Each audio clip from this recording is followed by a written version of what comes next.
안녕하세요. 스마트폰 프로그래밍 시작하겠습니다.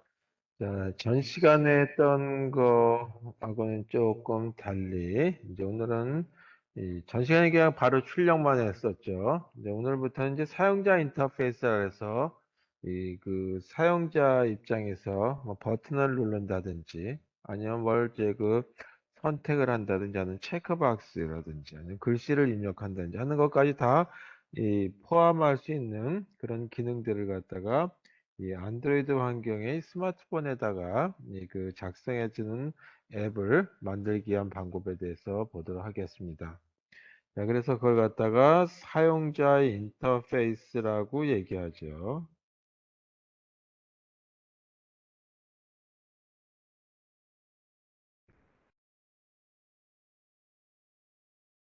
사용자 인터페이스 볼게요.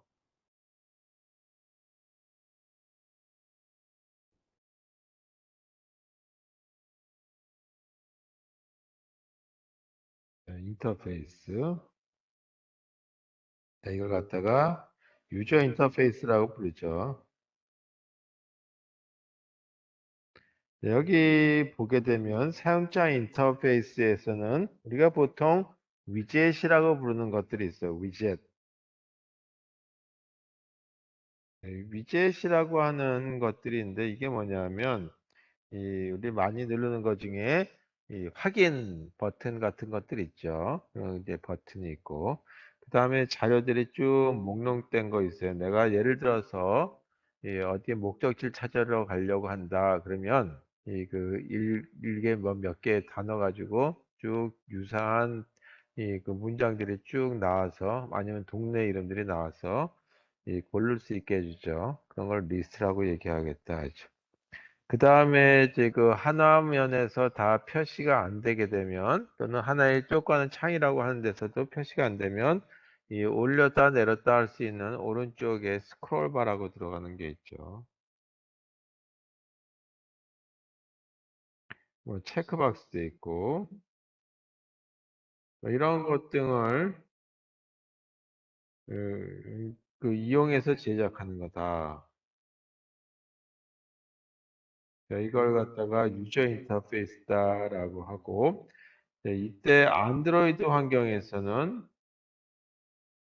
이걸 갖다가 이 유저 인터페이스를 바로 만들려고 한다면 상당히 어려움이 있겠죠. 따라서 이거를 다른 그 기능들을 이용해서 만들게 해주는데 쓰기 쉽게 해주는 거죠. 그게 바로 뷰라고 하는 클래스와 그 다음에 뷰 그룹이라고 하는 두 개의 그 클래스를 이용하라. 그 클래스죠. 이거를 이용한다. 네, 조금 이따가 얘기하도록 하고요. 자, 그러면 이제 그 뷰라고 하는 거는 뭐냐 하면 이게 아까 얘기했듯이 위젯이라고도 부른다라고 그랬어요. 위젯이라 부르고 그 다음에 여기에 들어가는 것들을 보게 되면 기초적인 UI 부분이죠. 유저 인터페이스 UI. 그래서 UI의 어떤 유저 인터페이스의 빌딩 블럭을 우리로 치면 한 벽돌 하나 이런 거를 갖다가 뷰라고 하는 데서 제공해 주는 거다. 그래서 여기 아까도 얘기했지만 버튼 등이 여기 포함되는 거고 자, 이렇게 그 버튼들을 중구난방으로 마구 배치하게 되면 이 화면 모습이 별로 깔끔해 보이지도 않고 또는 버튼들이라든지 아니면 리스트들이 마구 흩어져 있으면 뭘 하라는데 찾기가 굉장히 어려워지고 나중에는 뭐 이따위로 프로그램 만들었냐라고 하는 얘기가 들을 거예요. 그래서 이런 것들 이제 좀 이제 그 일목요연하게 예쁘게 만드는 것들이 뭐냐면 뷰 그룹이라고 하는 거다. 조금 전에 얘기했죠. 그래서 뷰 그룹이라고 하는 거는 뭐냐 하면 뷰를 담는 다시 말해서 위젯이라고 하는 버튼이라든지 아니면 체크박스 등등 자, 이런 것들을 담는 그 컨테너다.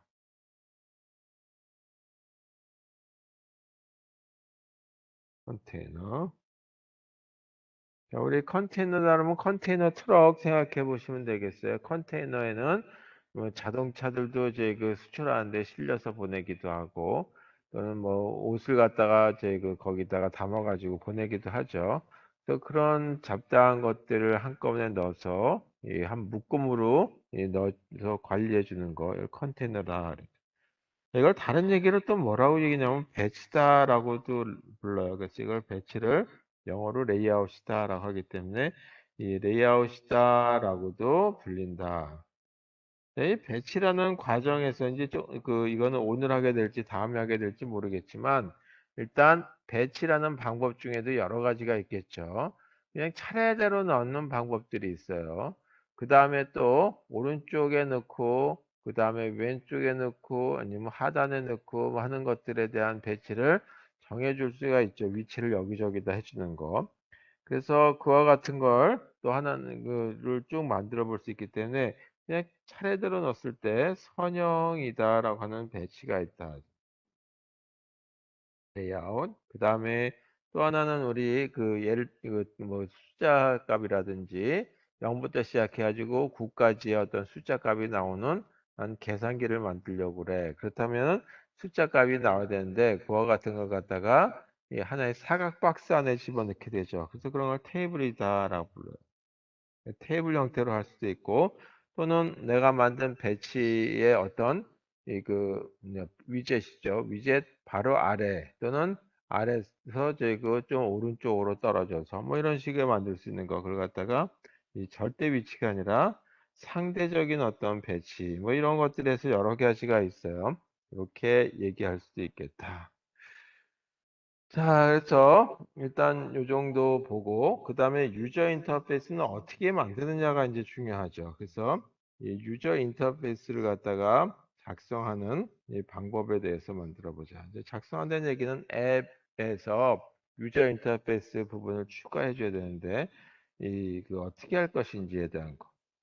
자, 보통 이제 이런 이제 그 안드로이드 환경에서뿐만 아니라 요즘에는 모든 소프트웨어를 개발하는데 이 순수하게 그 프로그램 제작하는 사람들이 있는가 하면 또 디자이너를 따로 모집을 해서 그 디자인을 하게 되죠. 그래서 화면 디자인이라고 하는 또는 이제 우리 홈페이지 디자인 같은 부분들 그래서 그 관련된 디자인 쪽에 사람들이 들어가게 돼요. 그래서 그렇게 만든 디자인하고 그 다음에 그러니까 프로그래머가 만든 거하고 연동 작업들도 해줘야 되겠죠. 그러기 위해서는 이 디자인한 거를 뭐 PDF 파일이라든지 아니면 그냥 그림으로 출력하는 것이 아니라 뭔가 코드를 바꿔줘야 되는데 그 코드가 일반적으로 XML이라고 하는 걸로 바뀌게 된다. 그래서 여기 제가 지금 첫 번째 유저 인터페이스를 그 작성하는 방법 중에 하나가 XML로 한다라고 얘기했죠. 이게 이제 그 가장 기본적인 어떤 방법인데 이 얘기는 뭐냐 하면 디자인 툴들이 있어요. 그 디자인 툴을 가지고 저장을 한다든지 아니면 저희 뭐 다른 데서 쓸 수 있게 해줄 적에는 이거 할 때는 XML이라고 하는 코드로서 변경이 돼서 저장이 되든지 변환이 되게 만들어 준다. 그래서 이 XML로 작성한다는 얘기는 뭐냐면 코드 부분 프로그램 부분이죠. 코드와 그 다음에 그 앱의 그 화면 디자인 부분을 갖다가 분리하겠다라고 하는 이거 계획하에서 할 적에는 XML로 유저 인터페이스를 만들어 준다라고 보면 되겠고 그 다음에 두 번째 방법은 순수하게 자바 코드라든지 아니면 C 언어라든지 하는 걸로 작성되는 거죠. 그래서 그걸 갖다가 통틀어서 그냥 코드로 작성한다라고 할 수도 있죠. 그래서 여기서 보게 되면 버튼은 어떻게 위치할 거고 하는 그런 거를 상세하게 제 그 프로그램 코드화 해가지고 뭐 자바 코드나 C 코드나 아니면 또 기타 다른 언어로서 표현해 주면 되겠다 하죠. 세 번째 방법은 XML이라고 하는 거하고 코드라고 하는 거를 동시에 사용하는 거죠. 그래서 가장 보편적인 방법은 디자인은 XML 쪽으로 나오게 만들어져. 저장을 해서. 그래서 이렇게 변환이 되게 만들고 디자인한 화면이.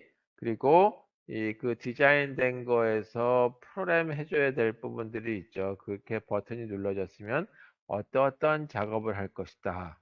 그 다음에 체크박스를 체크하게 되면 통계 자료 쪽에 뭐 어떻게 할 것이다 라고 하는 거. 그 다음에 샌드 같은 걸 누르면 어떻게 한다. 그런 식의 이거를 코드 부분에서 해주는 방법이죠. 그래서 가장 보편적인 방법이 이와 같이 세 번째 방법이다.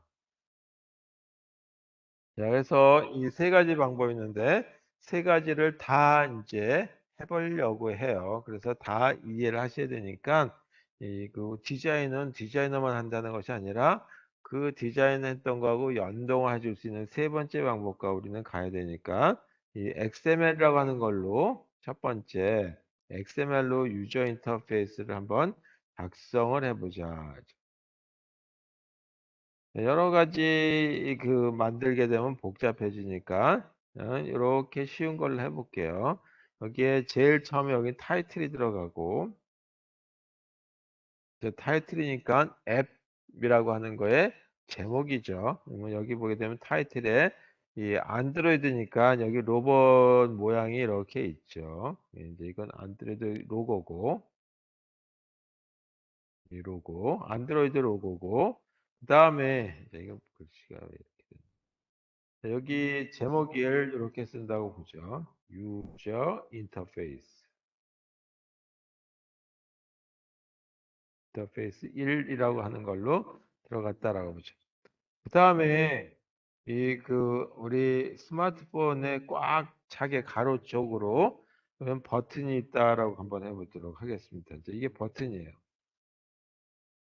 여기 버튼에 뭐라고 썼냐면 첫 번째 버튼이라고 하는 이름을 가지고 이 그 이름이 붙어 있는 이 그 이제 누를 수 있는 장치가 하나 만들어졌고 그다음에 또 하나 버튼을 여기다가 이렇게 바로 아래 만들어서 이것도 하나의 버튼에 해당되는 위젯 또는 뷰라고 하는 거에서 하나의 이 그 자원을 쓰게 된다.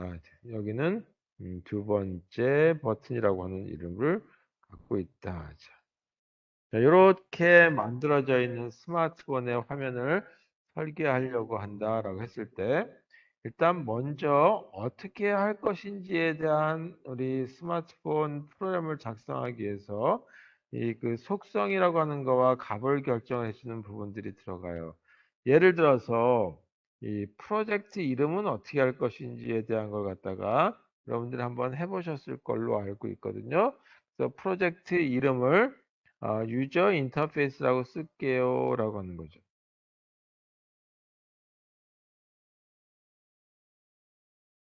이름을 타이틀 이름이 유저 인터페이스 1이니까 프로젝트 이름도 이렇게 쓰겠다.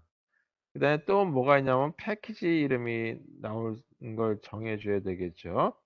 예를 든다면 이 그 한서대학에서 쓰겠다라고 하는 걸로 내가 소속이 있다라면 그 DNS 이름의 역순으로 쓰죠. 그래서 한서 h.kr이니까 kr 밑에 x라고 하는 폴더가 들어가고 그 하위에 한서라고 하는 폴더가 있고 그 다음에 그 하위에 폴더에 유저 인터페이스라고 하는 게 있습니다. 라고 하는 걸로 자 여기다 쓸게요. 유저 인터페이스 1. 뭐 이렇게 들어갔다라고 한번 해보죠. 뭐 레이아웃도 있고 뭐 그런데 이제 이 정도 범위 내에서 이 작성을 하는 걸로 보도록 하겠습니다. 자, 이렇게 됐을 경우에는 이 그 맨 마지막에 보게 되면 이런 걸 하나 더 넣어야 될 수도 있어요. 레이아웃이다라고 하는 거. 그 레이아웃이라고 하는 거에 그냥 편의상 이 메인이라고만 쓰는데 메인.xm이라고 하는 부분에 이 그 레이아웃이라고 하는 걸로 쓰기도 하고 요즘에 이제 이렇게 돼 있지 않고 조금 바뀌어서 액티비티 메인이다라고 액티비티 메인 점 XML이라고 하는 이름으로 바뀌어 있어요. 그래서 액티비티 메인 점 XML이라고 하는 거에 대한 걸로 여기다가 이제 이 그 코드 값은 어떻게 들어갈 것인지에 대한 거를 한번 만들어 보도록 하겠습니다. 자, 그러면 XML에 이제 우리가 지금 또 XML만 공부하려면 이 코드에 대한 명령들 알아야 되는데 그거는 이제 다 아실 필요는 이번 학기는 없고 나중에 전문적으로 또 XML만 다루게 된다면 그때 하셔라 이거죠. 자, 요거 하기 전에 뭔가 하나 더 해야 되는데 뺐네요.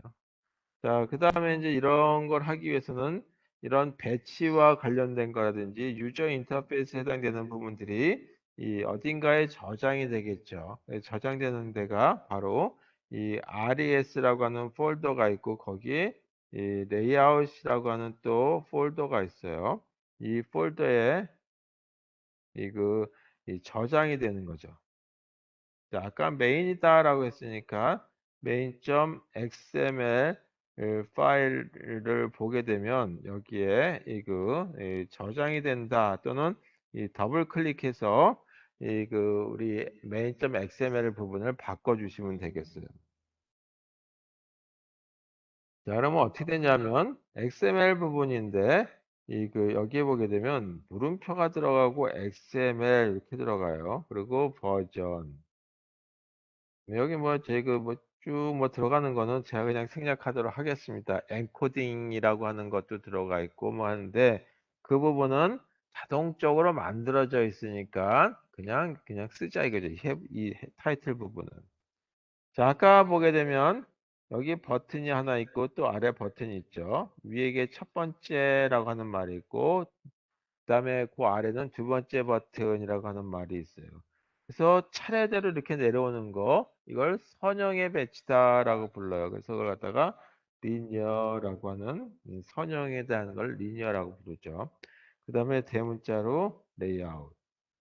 자, 이렇게 앵글 브래킷이라고 하는 걸로 표시되고 그 다음에 쓰는 걸 갖다가 태그라고 얘기하죠. 태그가 리니어 레이아웃이라고 하는 이름의 태그로 돼 있다. 그러면 그거하고 꼭 짝을 이루는 게 슬래시를 붙이는 리니어 레이아웃이다라고 하는 것이 이 짝을 이루어 줘야 되겠죠. 자, 요 사이에다가 뭔가 집어넣는 건데 이 사이에 집어넣는 내용들이 굉장히 많이 있어요. 그걸 다 저희가 일단 중요한 부분만 빼고 나머지는 생략하도록 할게요.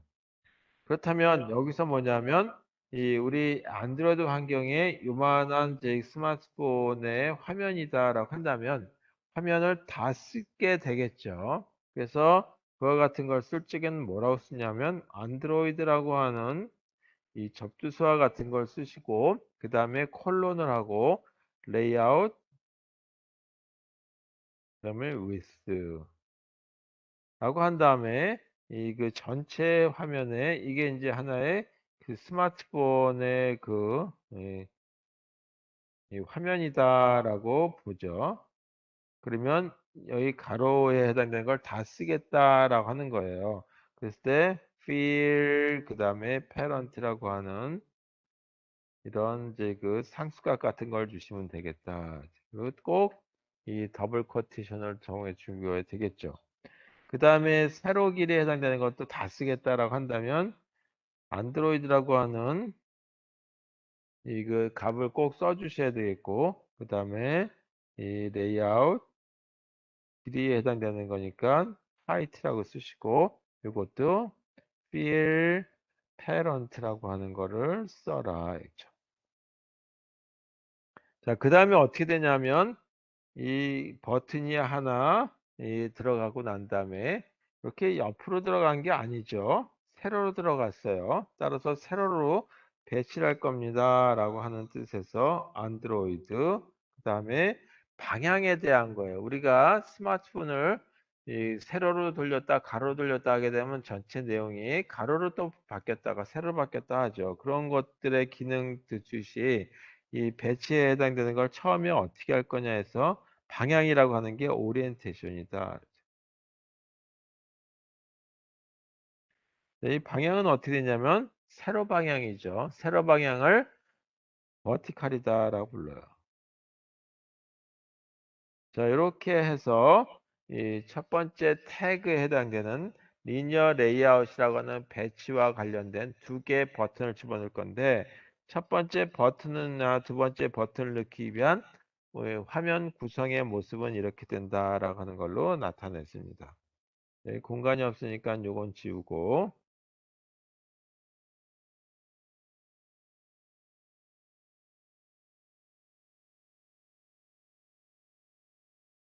이것도 지울게요.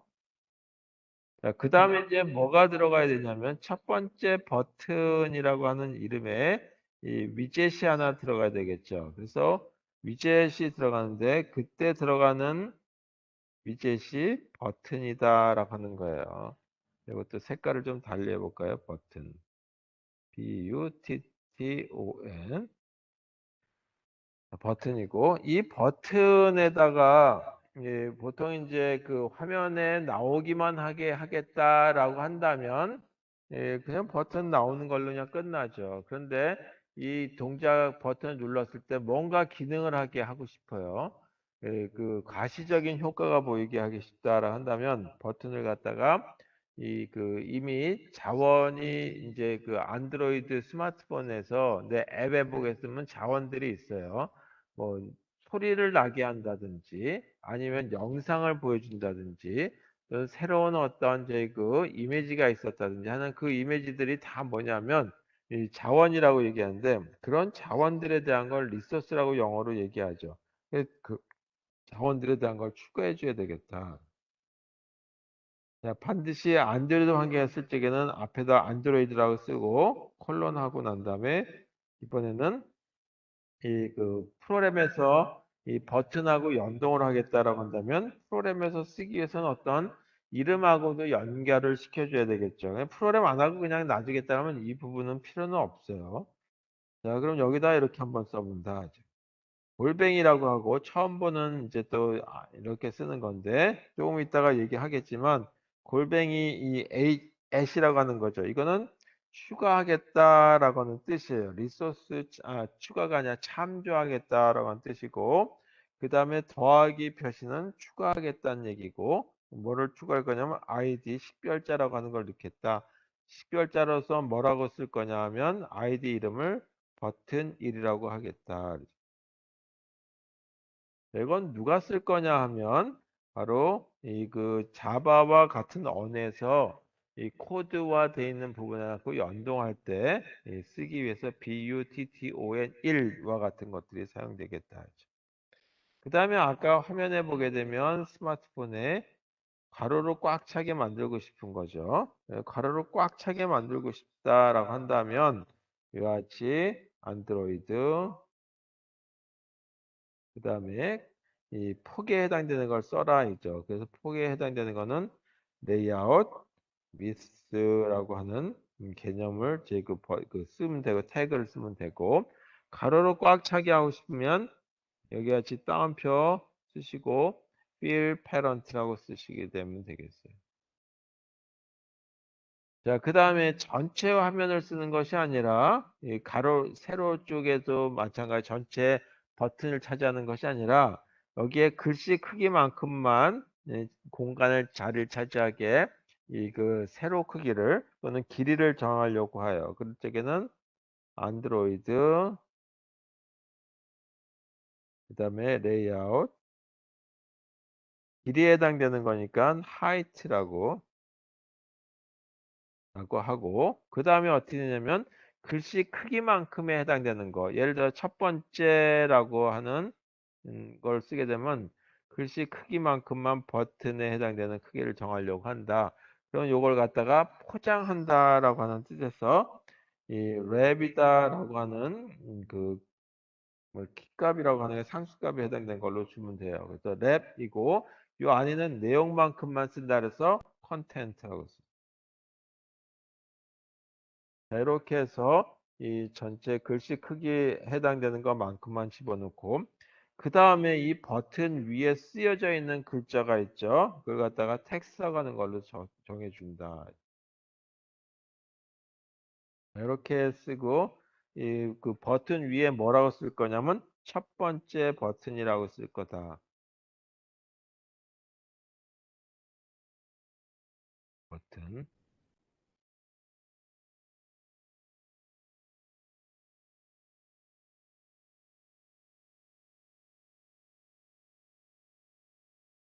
이렇게 쓰고 그 다음에 여기 가로에 해당되는 걸로 해서 가로를 닫아주면 되겠죠.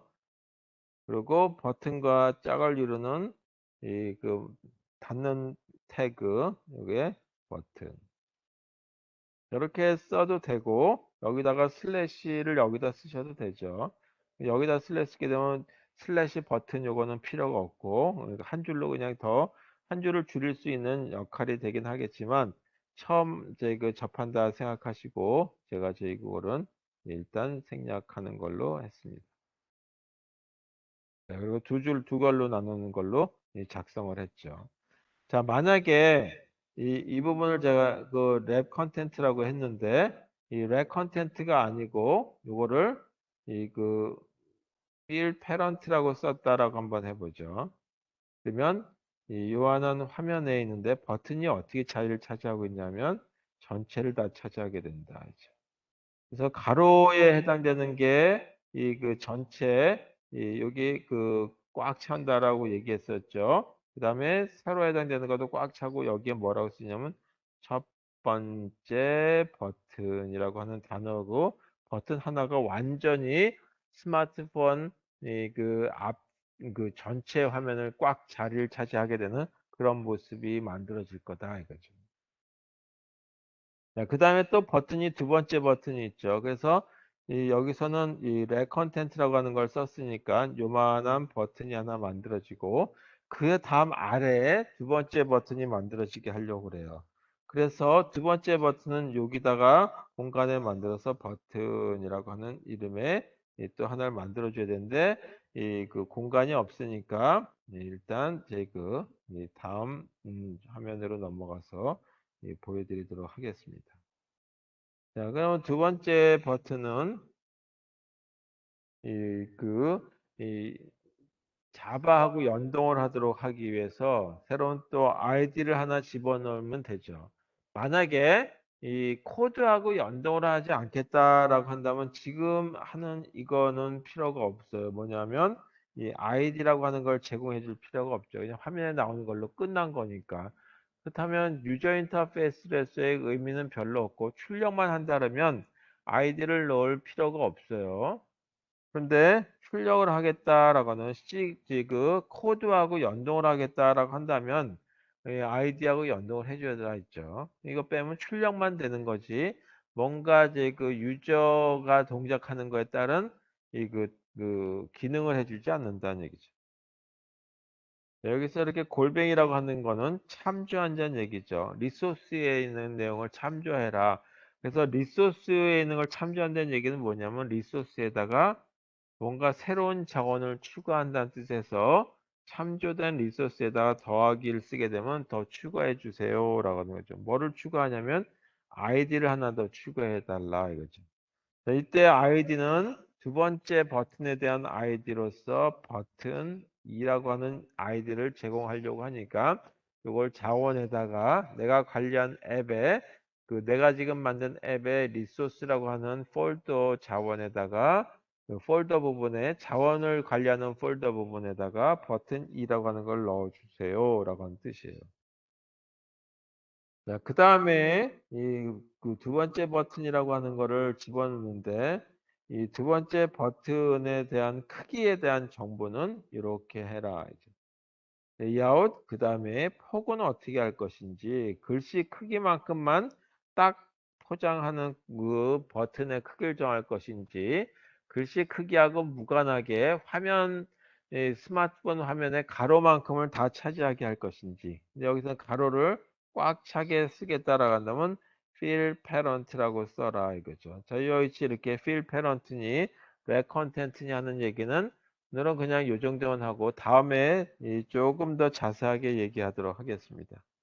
자, 그 다음에 가로는 그 스마트폰의 가로 크기를 다 활용할 것이고 세로 크기를 다 활용하게 되면 앞에 첫 번째 버튼이라고 하는 위에다 덮었으니까 첫 번째 버튼이 안 보이겠죠. 따라서 두 번째 버튼을 만들 적에도 글씨 크기만큼만 세로의 크기를 만들어라. 그래서 안드로이드 그다음에 세로에 대한 크기니까 하이트라고 하는 크기를 준다 이제 길이에 대한 거. 이거는 어떻게 되냐면 글씨 크기만큼만 이 그 버튼의 크기를 정하라라고 했으니까 이때는 포장한다고 하는 랩. 그다음에 내용물에 대한 것은 랩 컨텐츠라고 하는 말을 쓰면 되겠다. 그다음에 두 번째 버튼 스위치 이름에는 뭐라고 쓸 것이냐라고 하는 거죠. 그게 안드로이드 텍스트라고 하는 걸로 그 쓸 내용을 정해주면 되는 거죠. 여기다가 뭐라고 쓸 거냐면 두 번째 버튼이라고 쓰려고 한다.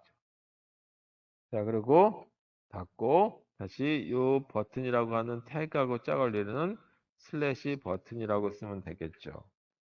자, 아까 이 리니어 레이아웃이라고 하는 거를 시작했던 맨 끝에 뭐 정하는 얘기를 했었죠. 이렇게 들어갈 거라고.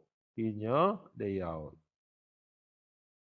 자, 이렇게 하는 걸로 이 그 전체 화면에 대한 얘기가 그 완성이 됐어요.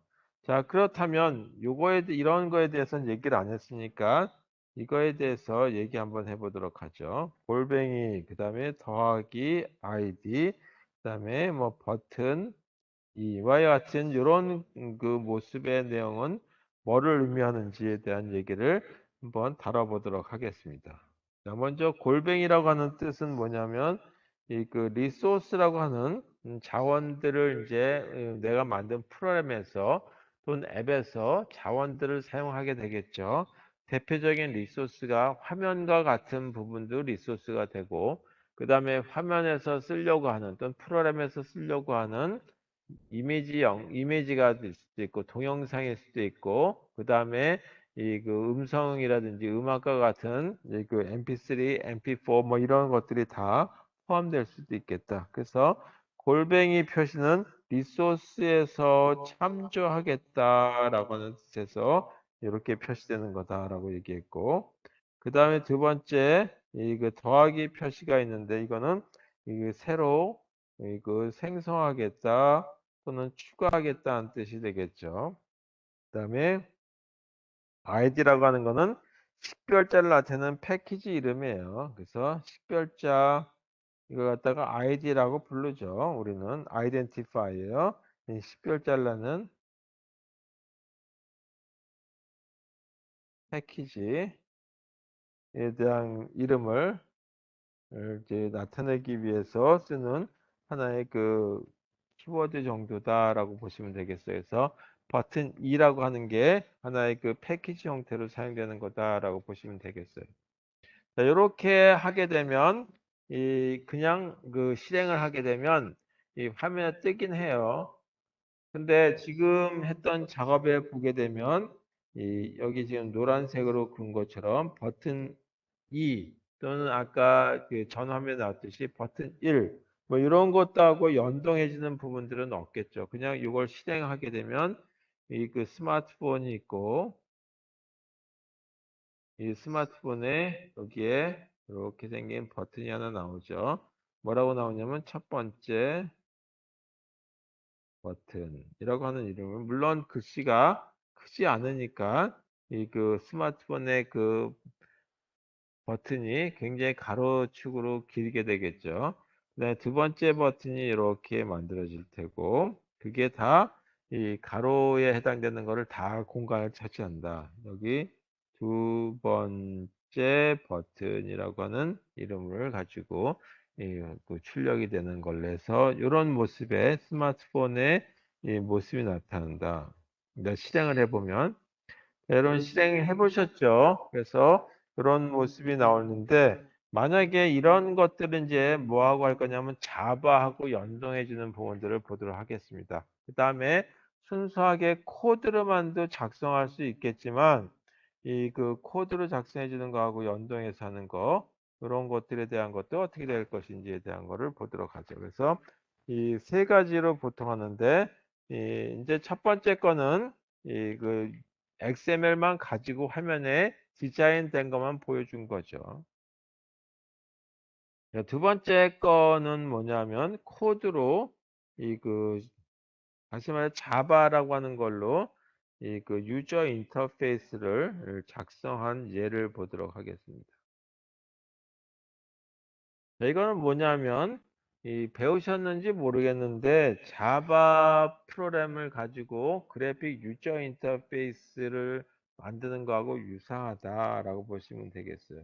또 유저 인터페이스를 만들기 위해서 우리가 이제 이 스마트폰 환경 말고 데스크탑 환경에서 이 그래픽 유저 인터페이스 다루는 거하고 똑같이 쓸 때는 뭐냐면 컨테이너라고 하는 걸 먼저 만들어 놓고 거기다가 뭐 그 컴포넌트라고 하는 위젯을 이렇게 추가하게 돼요. 자, 그렇게 생기는 모습하고 유사하게 보면 되겠다. 자, 그러면 여기 위쪽에 보게 되면 뭐 그 include문과 같은 프로그램들이 몇 개 들어가죠. 자, 그런 것들은 다 생략하도록 하고, 자, 그래서 이제 C 언어에서 이 include문하고 비슷한 걸 얘기하는 거예요.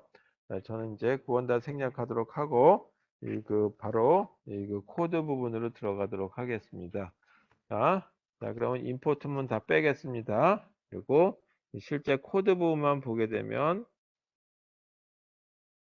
퍼블릭 클래스라고 하고 유저 인터페이스라고 하는 이름을 써볼게요. 인터페이스 1이라고 하고 그 다음에 화면에 출력된다라고 한다면 반드시 액티비티라고 하는 걸 갖다가 상속받아야 된다라고 얘기했죠. 그래서 여기다가도 그냥 이름을 액티비티라고 써볼게요. 아까 XML로만 작성된 거를 하고 구분하기 위해서. 자, 상속을 받기 위해서는 반드시 액티비티 또는 지금 새로 나온 버전에서는 app compat activity다라고 하는 이름을 클래스를 상속받는 걸로 하죠. 네, 그 다음에 여기에 오버라이드해서 첫 번째 화면 디자인 하는 그러니까 이 앱을 띄우기 위해서 화면을 띄우기 위해서 이 최초의 초기 작업해 주는 게 onCreate라고 하는 메소드다라고 불렀어요. public void onCreate인데 이 메소드는 바꿀 수가 없는 거죠. 그리고 매개 변수도 마음대로 바꿀 수가 없는 거고 이미 있던 거를 그냥 쓸 거기 때문에 이와 같이 컴파일러한테 덮어 씌운다라고 하는 부분을 분명하게 명시해 주죠.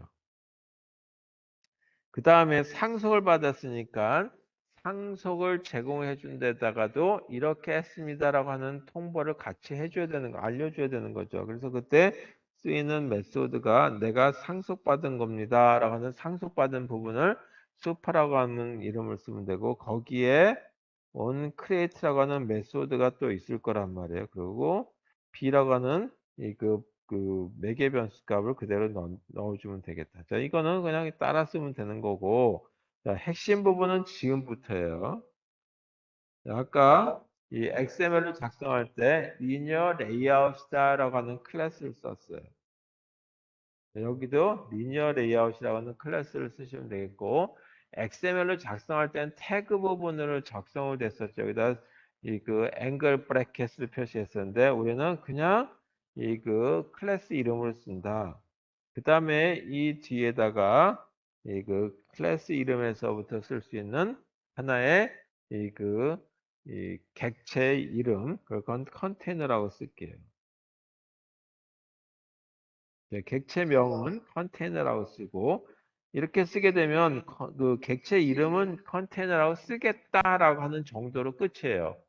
근데 객체라고 하는 게 제품이 되는데 그럼 리니어 레이아웃은 설계도대로 만들려면 재료도 필요하고 뭐 또 여러 가지 뭐 그 노력도 필요하고 힘도 들어가고 하겠죠.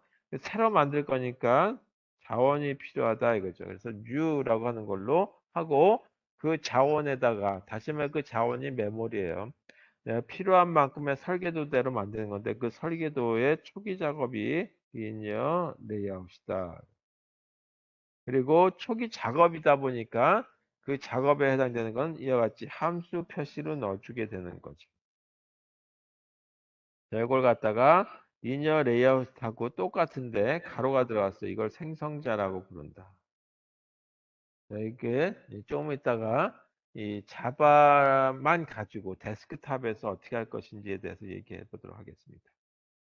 자, 그 다음에 방향을 어떻게 버튼들에 대한 방향을 했었냐면 세로로 했었죠. 첫 번째 버튼, 다음에 아랫줄에다가 두 번째 버튼 그렇게 쓰는 거죠. 그래서 방향이라고 하는 거를 이제 결정을 해줘야 돼요.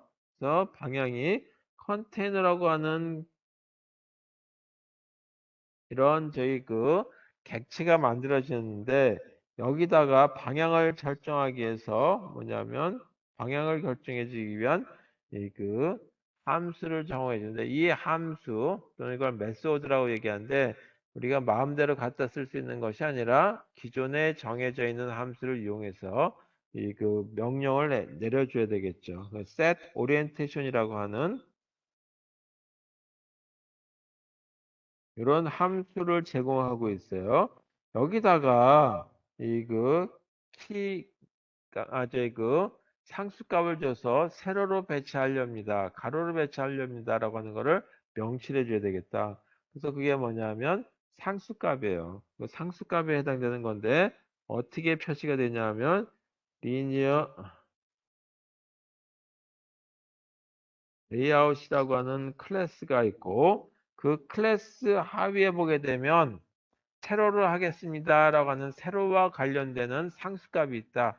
그 상수값을 다 외울 수는 없죠. 또 외운다고 하더라도 나중에 세월이 지나면 이 그 뭔 값을 얘기한 것인지 모를 거란 말이에요. 그래서 가능하다면 이와 같이 이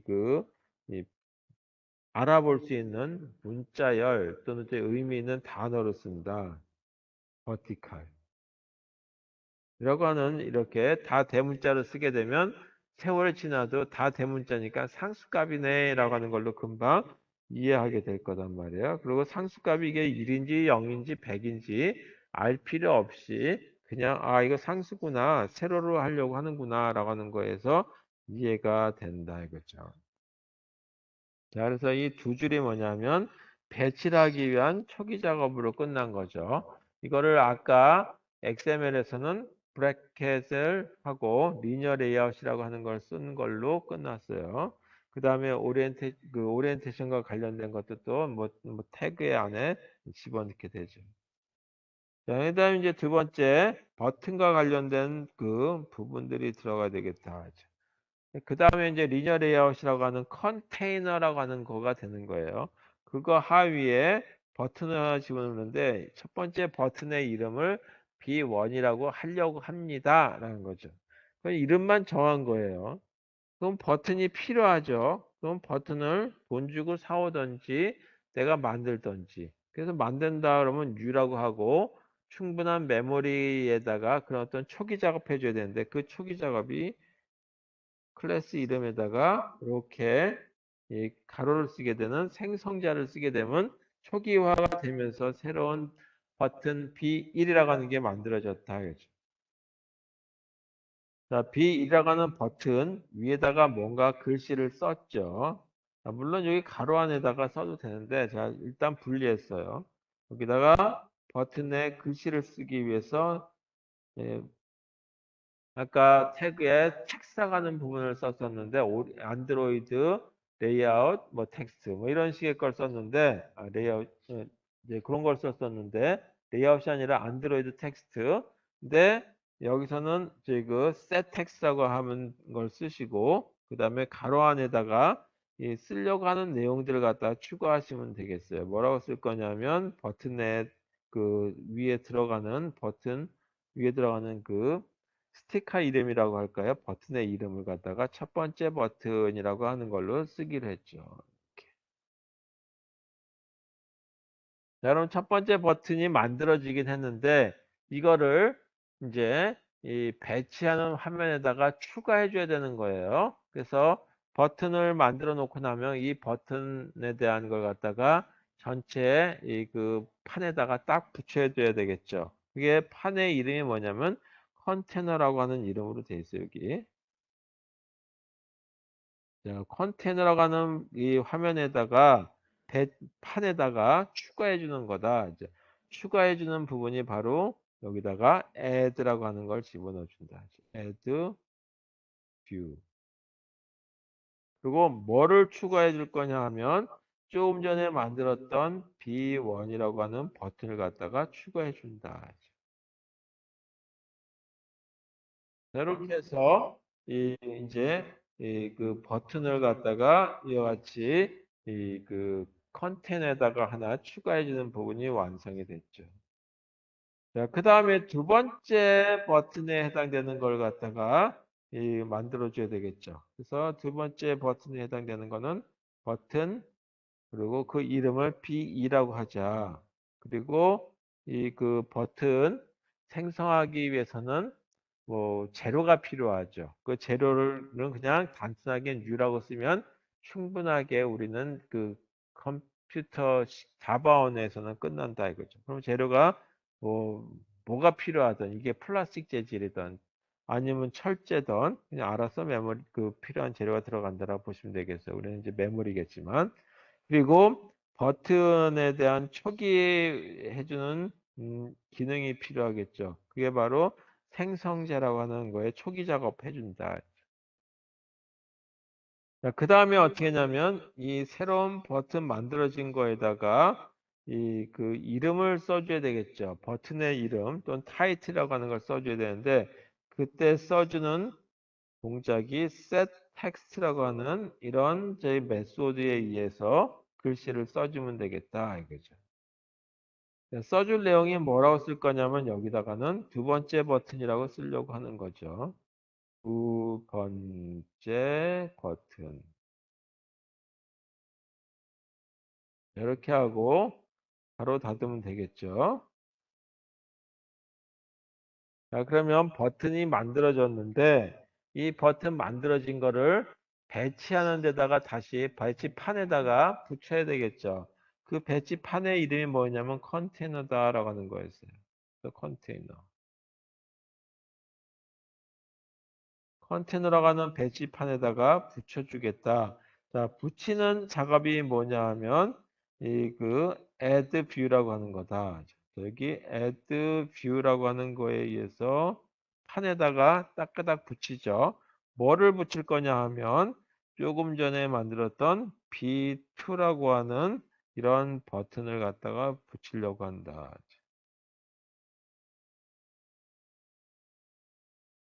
자, 이렇게 해서 버튼에 해당되는 걸 붙이는 것까지 완성이 됐죠. 자, 그래서 전체 보게 되면 이런 버튼 붙이는 부분, 그 다음에 이렇게 버튼 붙이는 부분을 해서 버튼 붙이는 게 다 완성이 됐고, 그 다음에 화면에다 출력을 해줘야 되겠죠. 그래서 화면에 출력해주는 부분, 그게 뭐였냐면 set content content. 자, 이것도 글씨가 잘 안 보여서 다시 쓰도록 하겠습니다. 자, set, set, 소문자예요. set content. 이제 이건 대문자 C고, content. 그리고 화면에 띄우는 거, view. 자, 여기서는 뭐를 보여줘야 되냐면, 그 컨테이너라고 하는 배치판을만 이제 띄우면 되겠죠. 그 배치판의 이름이 컨테이너다라고 하는 이름을 가지고 썼어요. 자, 이렇게 하게 되면 화면에 아주 깔끔하게 이 버튼 두 개가 나오는 게 순수하게 자바 코드로만 만들어진 앱이 완성이 된 거다. 이렇게. 자, 이렇게 해서 이 그 뷰가 화면에 나오는 거다. 보시면 되겠습니다. 자, 세 번째 방법은 XML과 이 자바 코드를 동시에 사용해서 함께 사용해서 동시라기보다 함께 사용해서 유저 인터페이스를 그 만드는 부분이다라고 하는 걸로 보도록 하겠습니다. 자, 그래서 세 번째 것까지 하고 끝낼게요. 세 번째는 XML과 그 다음에 코드를 함께 그 사용한 유저 인터페이스의 예요. 자, 이건 어떻게 하냐면 최초의 그 배치하는 레이아웃은 XML로 작성하는 거죠. 처음에는 그 레이아웃을 배치를 그 XML로 그 정의 또는 작성하고 그 다음에 실행 시간 동안에 앱을 실행하는 시간에 이 그 레이아웃에 포함된 뭐 배치라고 했죠. 이 배치에 포함된 그 뷰를 참조해 가지고 이 그 다시 말해 위젯을 참조해서 그 속성을 변경하려고 한다. 자, 이때 사용하는 저희가 특별한 이 메소드가 있는데 이때 이 자바 코드하고 XML하고 연동시켜 주는 거죠. 그래서 XML과 그 자바의 그 연동을 위한 함수라고 하기보다는 이 메소드라고 이제 공식적으로 쓰니까 메소드가 바로 뭐냐면 이거예요. find 그 다음에 view by id라고 하는 이름에 이걸 이용한다.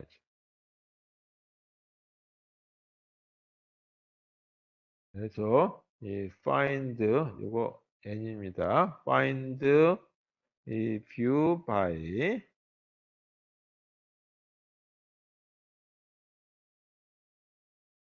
이렇게 이렇게 생긴 함수 또는 메소드를 이용해서 표시한다 이거죠. 그러니까 어떻게 되냐면 이 이제 이게 시간의 그 형태라고 봤을 때 최초에는 이렇게 두 개의 버튼이 있었어요. 이렇게 생긴 버튼이 있었고 여기에 뭐라냐면 첫 번째 버튼, 그 다음에 두 번째 버튼 이렇게 돼 있었다고 한번 해보죠. 그랬을 때 이거를 클릭을 했다. 클릭을 하고 났을 때 모습이 오른쪽으로 시간이 흘렀을 때 모습이 되겠죠. 여기서 보게 되면 이 부분이 바뀌었어요. 그리고 이 아랫부분은 그대로 두 번째 버튼은 그대로 있다죠. 이 타이틀 내용이 바뀌었는데 뭐라고 바뀌었냐면 이렇게 바뀌었다고 보죠. 아까 첫 번째 버튼이라고 돼 있던 이름이 코드에서도 변경 가능이라고 하는 이름을 가지고 바뀌었다 이거죠. 자, 이렇게 이 모습이 바뀌어 있는 이렇게 표현하기 위해서는 어떻게 작성해 줘야 될 것인지에 대한 거를 보도록 하겠습니다. 자, 그러면 이 부분을 XML 부분하고 그 다음에 이 자바 부분하고 다시 한번 써보도록 하겠습니다. 자, 그러면 첫 번째 위와 같이 이 왼쪽에 있는 이런 화면을 구성하는 것은 XML로 작성을 한다는 얘기고 그 다음에 이렇게 변경되는 부분들은 여기 변경은 누가 해주냐면 자바로 작성한다. 이렇게 해서 이제 이 버튼이 클릭된 거에 따라서 동작해 주는 거, 이벤트 처리해 주는 거에 대한 거를 만들어 보도록 하겠습니다. 그래서 이 제일 처음에 있는 거 그대로 이렇게 됩니다라고 한다면 또 이제 혼동하실 것 같아서 아예 다시 작성해 드리도록 하겠습니다. 그러면은 이 빨간색으로 되어 있는 이 화면 디자인은 어떻게 될 것인지에 대한 걸 보도록 하죠.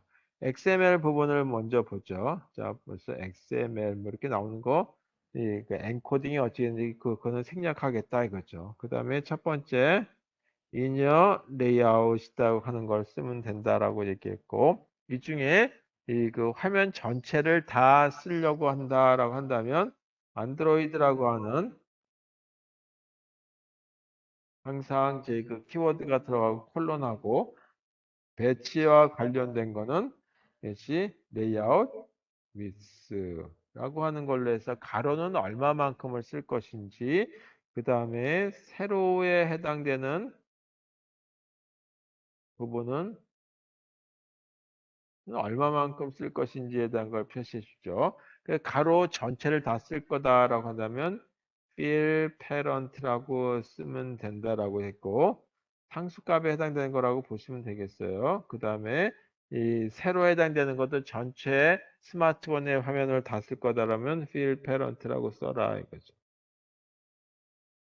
그 다음에 버튼 두 개가 들어가는데 버튼이 세로로 두 줄을 자리를 차지하고 있죠. 그래서 이 그 세로로 자리를 차지하고 있는 이 레이아웃, 그 다음에 레이아웃이 아니라 오리엔테이션이에요. 그 오리엔테이션만 쓰시면 돼요. 제가 지울게요. 이건 오리엔테이션만 쓰는 걸로 알고 있는데 맞나요? 오리엔테이션 안 지워지냐? 자, 오리엔테이션.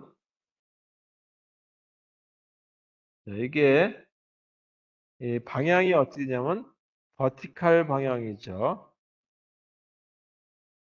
자, 그 다음에 짝을 이루는 닫는 앵글 브래켓 다시면 되겠죠.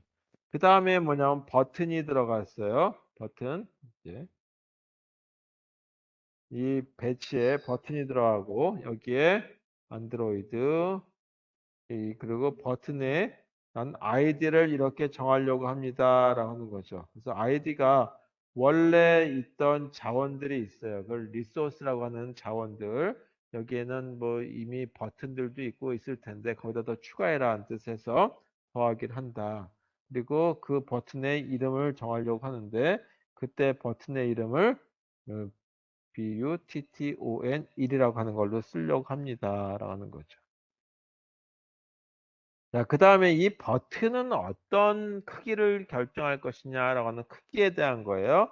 이게 이 안드로이드, 그 다음에 레이아웃, 보이스. 가로는 어떤 크기를 할 것이냐. 가로는 이미 저희 그 화면 배치를 fill parent라고 하는 걸로 이 가로를 꽉 차게 쓸 거니까 이미지 컨테이너에 있는 만큼을 다 쓰려고 합니다라고 하는 거예요. 그래서 여기도 컨테이너 크기만큼 쓸 겁니다. 그 다음에 세로에 해당되는 크기는 어떻게 할 것이냐라고 했을 적에 세로에 대한 크기는 글씨 크기만큼만 쓸 겁니다. 라고 했을 때 웹 컨텐트라고 하는 거를 쓴다라고 하는 거죠. 그 다음에 뭐냐면 버튼 글씨는 뭐라고 쓸 것이냐라고 하는 거예요. 그때 쓰는 게 텍스트라고 하는 키워드를 쓰면 된다라고 하고 그 버튼 위에다 쓸 글씨가 첫 번째 버튼이라고 하는 이런 내용이 이 화면에 출력되는 거죠. 버튼 위에. 그 다음에 이 버튼과 짝을 이루는 슬래시 버튼. 이렇게 쓰면 되겠죠. 자, 그 다음에 두 번째 버튼이 있죠. 두 번째 버튼이라는 이름으로 들어가고 여기에도 이렇게 아이디를 정해주게 되겠죠. 자, 있는 거에다가 추가할 거니까 참조하고 추가할 거니까 더하기 아이디를 추가하려고 그래요. 뭐와 관련된 거냐면 버튼이라고 하는 색깔을 달리해서 이 버튼 2라고 하는 이름을 제공하려고 합니다. 라는 거죠. 자, 이 두 번째 거에 대한 크기는 어떻게 될 것이냐라고 하는 게 안드로이드, 그 다음에 레이아웃, 이 폭은 어떻게 할 것인지 혹은 이 컨테이너의 폭만큼을 그대로 쓰겠다라고 한다면 fill parent라고 한다. 그 다음에 세로에 해당되는 거는 이 버튼의 세로 크기는 어떻게 할 것이냐. 이것도 이 그 글씨 크기만큼만 정하겠다라고 한다면 글씨에 해당되는 내용만큼이니까 wrap content라고 하는 그 값을 주면 되겠다. 그 다음에 이 그 두 번째 버튼에는 뭐라고 글씨를 쓸 것이냐 이거죠. 여기에 뭐라고 쓸 거냐면 두 번째 버튼이라고 하는 글씨를 쓸 거다. 자, 여기 이렇게 가로 닫는 거하고 또 이런 다시 앵글 브래켓 하고 난 다음에 슬래시 버튼 하기 싫으면 이렇게만 써도 되죠. 네, 그 다음에 리니어 레이아웃의 끝을 이루는 빼고 지우고 자, 리니어 레이아웃의 짝을 이루는 슬래시 리니어 레이아웃. 이렇게 하게 되면 이 XML로 만든 거하고 이전 거하고 동일해요. 자, 이전 그 첫 번째 이하고 동일한 모습이다. 단 눈여겨 보셔야 될 건 노란색으로 된 버튼이라고 그 다음에 초록색으로 이렇게 쓴 거다. 자, 이 두 개가 다 뭐냐면 이 그 자바 코드와 연결되는 거죠. 그 연동될 부분, 연동할 부분이죠. 연동할 아이디다 이제. 이때 뭘로 연동하냐면 이 연동을 위한 이 메소드가 있는데 그 메소드가 바로 find view by id다라고 합니다. find view by id라고 하는 이런 이 그 함수 또는 메소드를 이용한다. 이거 잘 이제 기억해 두시면서 버튼 1과 버튼 2인데 버튼 1에 해당되는 동작만 가지고 보시면 되겠어요. 자, 그 다음에 이제 그 자바 코드에 해당되는 부분에 대한 거죠. 자, 이제 이걸 갖다가 코드 부분에 대한 걸 보죠. 다시 말해서 자바로 작성된 부분을 어떻게 할 것인지에 대한 걸 보게 되면 여기 임포터문은 빼고 퍼블릭 그다음에 클래스가 만들어지고 그 이름이 유저 인터페이스 아까 뭐라고 쓰게 됐냐면 유저 인터페이스 1이라고 하고 여기에 액티비티라고 하는 이름을 하나 더 썼었죠. 뭐 그거는 제 그 자바로만 했을 때 얘기였는데 하여튼 이제 그대로 써보도록 하겠습니다. 그 다음에 이 이 상속을 받아야 되는 부분이 있는데 이제 공간이 없으니까 다음 줄에 쓰고 거기다가 그냥 줄여서 액티비티만 쓰도록 하겠습니다. 실제 요즘에는 앱 컴팻 액티비티라고 하는 걸 상속받아 쓰게 돼 있죠. 그리고 초기 작업해주기 위해서 on create라고 하는 메소드가 사용돼요. 근데 on create라고 하는 메소드는 이미 이 그 액티비티라고 하는 클래스에서 제공되는 메소드이기 때문에 덮어 씌우는 작업을 하게 되는 거죠. 따라서 컴파일러에게 덮어 씌운다라고 하는 이와 같이 이 통보를 해주는 이 애노테이션이라고 하는 걸 써주시면 되겠고 이제 덮어 쓸 내용을 써주면 되죠. 그 덮어 쓸 내용이 뭐냐 하면 on create다라고 하는 메소드다.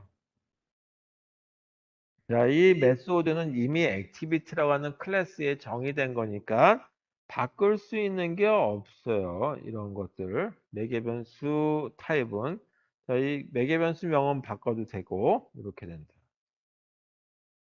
여기 뭐 그런 내용은 빼고 이제 이렇게 써보죠. 버튼이 클릭됐을 때 해당되는 걸 쓴다면 이 그 버튼에 대한 것들이 아까 그 B1이라고 하는 뭐 버튼이 이게 버튼 2라고 하는 거고 버튼 2가 사용됐는데 버튼 1과 관련된 이름은 B1이라고 쓰겠다.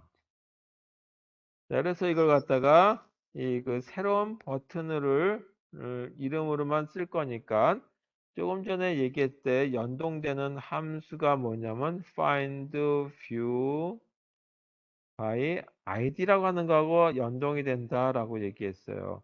그때 뭐라고 여기다 쓰게 되냐면 이건 그냥 따라 쓰실 수밖에 없어요. 대문자 R인데 이게 리소스 전체를 얘기하는 거다라고. 그걸 나타내는 폴더다라고 보시면 되겠어요. 폴더 또는 폴더와 관련되는 이 그 리스트 뭐지 여러 폴더들 또 하위들 있죠. 그냥 대표하는 폴더다라고 보시면 되겠어요. 거기에 아이디만 담당하는 또 폴더가 있어요. 그 중에 뭐였냐면 아까 버튼 노란색으로 썼었던 것 같은데 버튼 1이라고 했었죠. 이렇게 썼었죠. 이 버튼 1과 요 B1이라고 하는 거하고 연결을 시켜주는 거죠. 이 B1이라고 하는 거와 노란색으로 되는 이거하고의 이 그 연도를 시켜주는 게 바로 이 빨간색으로 써 있는 find view by id라고 하는 거다. 그 다음에 어떻게 했냐면 이게 그 이름을 바꿔주기 위해서 B1이라고 하는데 자, 클릭을 하든 안 하든 간에 그냥 이렇게 됐죠. 클릭한 게 아니라 set text라고 하는 거에서 글씨를 바꿔주려고 그래요. 뭐라고 바꿔주냐면 코드에서도 이 변경 가능하다. 자, 뭐가 가냐면 이 그 타이틀 버튼이라고 하는 거에 타이틀이 바뀌도록 하기 위한 거. 자, 두 번째에 보게 되면 버튼 이 B2라고 하는 버튼이 있고 이 부분도 이 button이라고 하는 형태로 바꿔주기 위해서 이 find view by id라고 하는 함수가 있고 이 함수에 이 자원들을 여러 개 쓰는데 거기서 이 id로만 되어 있는 자원이 있어요. 그리고 그때 이 버튼 2라고 하는 이름을 가지고 썼었다라고 한번 해보죠. 자, 이때 이번에는 버튼 2를 좀 비활성화 시키겠다라고 한다면 이렇게도 쓸 수 있어요. set 그 다음에 비활성화하기 위해서는 enable 버튼을 아무리 클릭해도 동작하지 않게 하겠다라고. 이거는 이 비활성화. 되면 이거에 대한 거는 지금 중요한 건 아니고 이렇게 쓸 수 있겠다. 자, 그래서 지금 클릭하는 건 아니고 클릭하지 않더라도 이 B 버튼 1이라고 하는 거하고 또는 버튼 2라고 하는 거하고 B2하고의 연동 또 이 B1과 요거에 대한 연동 이렇게 할 수 있는 기능들을 제공하지는 함수가 find view by id라고 하는 걸로 제공이 됐다라고 하는 걸로 자 오늘 계획상으로는 이 그 자바 프로그램을 조금 더 설명할까 하고 있어요. 그래서 요거 이제 요 정도까지만 하고 끝내고 이 자바에 대한 내용 아시는 분도 많겠지만 다시 한번 그 처음 하신 분도 있을 것 같아서 이렇게만 자바로 어떻게 데스크탑 자바에 대한 얘기를 설명을 하도록 하겠습니다. 데스크탑에서 그 자바 사용에 대한 얘기를 한번 해보도록 하죠. 다시 한번 저희가 클래스라고 하는 얘기를 한번 보도록 하겠습니다. 이제 지금부터는 우리 스마트폰에 대한 얘기가 아니라 그냥 자바 얘기예요. 그래서 이렇게 이 기초적인 뭐 대학교 때 배웠던 거 또는 고등학교 과정에서 자바를 배운지 모르겠는데 그런 부분이다. 클래스라고 하는 거를 보게 되면 일단 이 설계도라고 하는 걸로 보시면 되겠죠. 프로그램의 일부분의 설계도. 그래서 여기에 보게 되면 구조가 들어가게 돼요. 설계도다라고 한다면 어떤 구조를 갖고 있는지 만약에 집 설계도다 아니면 자동차 설계도다라고 한다면 자동차의 구조적인 어떤 형태가 있죠. 타이어가 있고 외장의 모습이 있고 안에 실내 장식들이 있고 그런 구조에 대한 것들이 들어가죠. 그다음에 또 여기에 뭐가 들어가냐면 행위에 해당되는 부분이 들어가죠.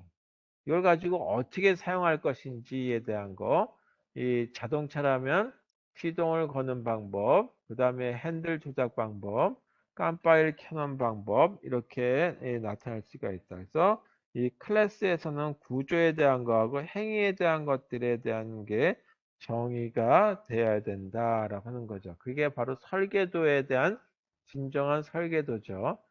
그냥 덜렁 그 평면에다가 이 종이에다가 쭉쭉쭉쭉 글씨, 연필로 표시만 해준다라면 그건 설계도라거나 그냥 배치로 그냥 끝난 거예요. 그냥 의미가 없어요. 거기를 어떻게 사용하는지까지 다 설명이 된 것만이 클래스다. 자, 거기다가 이제 그 객체라고 하는 오브젝트라고 하는 거는 이거는 그 클래스라고 하는 이제 이게 그 구조 형태와 이 행위에 해당되는 거죠. 그래서 클래스에 맞게 그 제작된 거를 갖다가 객체라고 부르는 거죠. 예를 들어서 이 클래스가 자동차 중에 소나타라고 하는 자동차에 대한 클래스다라고 한다면, 그거 가지고 사람이 탈 수 있는 것이 아니라 그대로 만들면 재료를 뭐를 이용하고 그 다음에 이런 부품들을 써서 완성이 되면 타고 다닐 수 있는 제품이 되는 거죠. 그래서 이 완전한 제품, 객체를 다른 얘기로 본다면 제품이라고 볼 수 있겠다. 이게 동일한 얘기예요. 그 제품이다라고 하는 거는 완전히 그게 완성 제품도 있지만 이 이 부품들로서의 제품들도 있죠. 나사 같은 경우 그게 나사가 완성품이라고 볼 수도 있겠지만 다른 데 쓰이는 재료가 될 거란 말이에요. 그래서 이런 것들을 전체적으로 객체라고 하고 그 객체들이 뭉치고 뭉쳐가지고 완전한 완성품에 또 해당되는 객체가 되는 거죠. 그래서 이 제품들에 보게 되면 이 완제품이 있고 그다음에 이 제 완제품이 되는 이 부분 제품이라고 그러나요? 중간 제품이다라고 하는 중간 제품 또는 중간재라고 하는 것들이 있죠.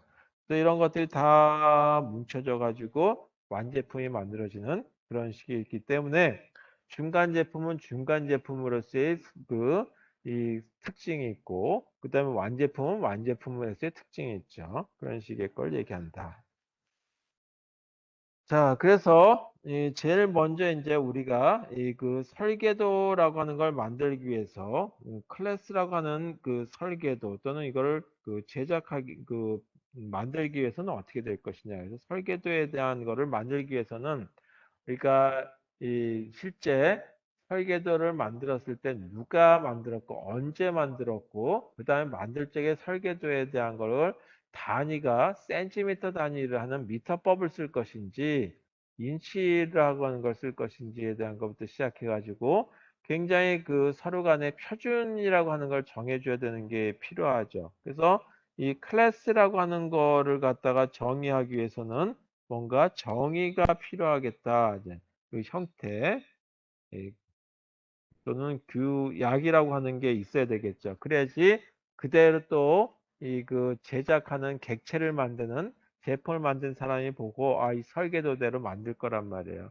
그랬을 때 규약 이런 거가 다른 뭐냐면 문법이라고 우리는 얘기하게 되는 거죠.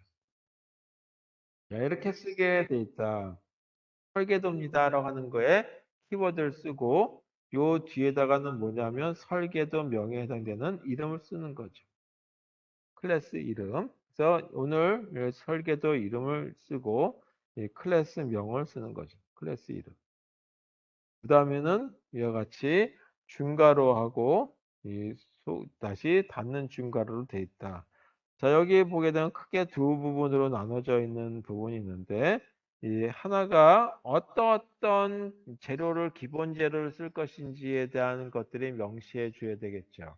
그래서 보통 이 좀 잘 만들어져 있는 설계도를 보게 되면, 이 재료, 예를 들어서 음식을 만드는 걸 갖다가 방송을 하는 사람들 보게 되면 필요한 재료는 뭐가 있죠? 뭐 파가 뭐 얼마가 있어야 되고, 그다음에 소금은 뭐 한 큰술 뭐 그런 식의 얘기를 하죠. 그런 것처럼 필요한 것들이 여기다 명시해 줘야 되는 부분이 있어요. 그걸 갖다가 필드라고 얘기합니다. 여기에는 뭐냐면 선언 부분이죠. 변수 선언 부분들, 변수 또는 상수 등에 대한 선언 부분들이 들어가죠. 이런 것들이 필요합니다.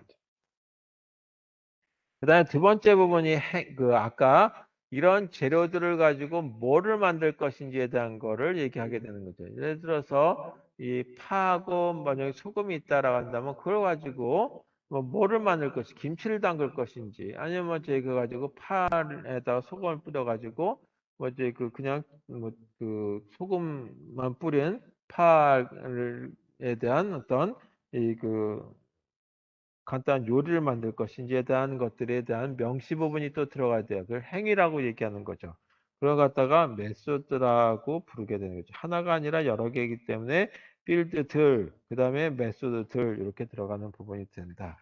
따라서 이렇게 생긴 모습이 전체적으로 됐으니까 메소드니까 이건 동작과 관련되는 거고 동작과 관련되는 거다 보니까 예를 들어서 A, B, C 이런 식의 이 그 가로 부분이 들어가는 거죠. 이 부분이 가로가 들어갔다는 얘기는 뭐냐 하면 바로 이거는 함수로서의 기능이구나라고 하는 거야. 그리고 그 함수의 시작과 끝을 나타내기 위해서 이렇게 이 그 중괄호를 이용한다. 자, 그 중에 가장 그 핵심 이 그 메소드가 있어요. 이 메소드는 뭐냐면 자바라고 하는 도구가 최초에 호출되는 거. 최초 호출하기 위한 메소드가 그게 뭐냐면 메인이라고 하는 메소드다. 그 메인 메소드 하나만 가지고 한번 이 어떻게 컴파일하고 어떻게 실행하는지에 대한 걸 보도록 하겠습니다. 자, 먼저 저희 이 자바 코드를 작성하는 거 데스크탑에서 특히 윈도우 환경에서 자바 코드 작성은 어떤 걸 이용하냐? 여러 가지 도구들이 있어요. 근데 가장 손쉽게 하는 방법은 메모장을 이용한다. 메모장을 이용하자. 꼭 메모장을 이용해야 되는 건 아니고 확장자의 개수 글씨 크기가 4자리 이상이 입력될 수 있는 거면 다 돼요. 그 아래 한글을 써도 될 테고 아니면 워드를 써도 되고 하는데 그냥 가장 그 소프트웨어 크기도 작고 하는 게 메모장이니까 메모장을 이용해서 한번 만들어 보자. 자, 예를 들어서 메모장을 이용해서 이거는 코드를 작성하고 그리고 나서 저장을 하는 거죠. 자, 여기 이름을 이렇게 한번 써볼게요. 메모장의 이름을 welcome 그 다음에 1.java라고 하는 이름을 가지고 쓰고 이 확장자의 이름은 반드시 자바를 가지고 써야 된다. 자바라고 꼭 쓰셔야 돼요. 자, 이렇게 해서 이걸 갖다가 다른 얘기는 뭐라고 얘기하면 소스 코드다라고 부르죠.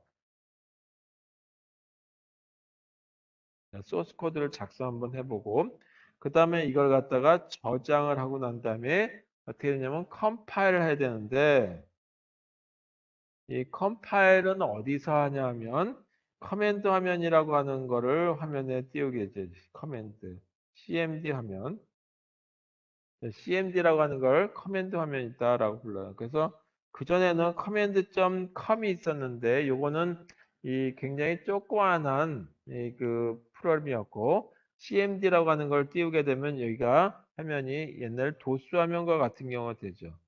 이게 도스 화면이에요. 도스 화면, 왕년의 도스 화면의 역할이 된다. 자, 여기서 하게 되면 이렇게 생긴 프롬프트가 나오게 되고 그 다음부터는 마우스와 같은 걸로 동작이 안 되고 이 키보드로 이 순수하게 도스 명령어들을 줘야 되겠다. 컴파일 하기 위해서는 자바 C라고 하는 컴파일러를 이용해요. 그리고 아까 확장자하고 여기 있어요. welcome 1.java라고 써라 하죠. 자, 이거 하고 났을 때 컴파일이 다 되고 나면 컴파일 후에 뭐가 만들어지냐면 이렇게 생긴 파일이 만들어지는데 그 파일 이름이 welcome 1.class라고 하는 게 만들어진다. welcome 1.class.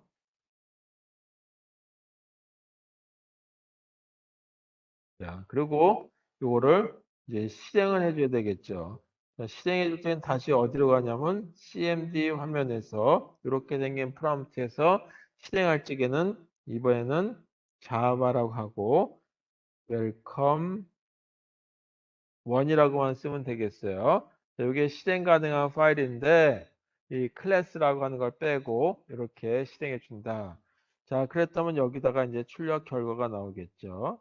자, 이런 모습의 걸 하기 위해서 제일 먼저 소스 코드를 한번 작성해 보자.